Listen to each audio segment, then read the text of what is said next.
Hej, mit navn er Mie, og det her det er min hund Sally. Hun er 2 år og er en maltipoodle.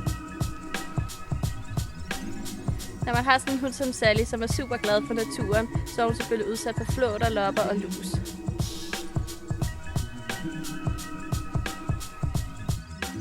Jeg bruger refillflasken til at fylde min lille spraybeholder op med.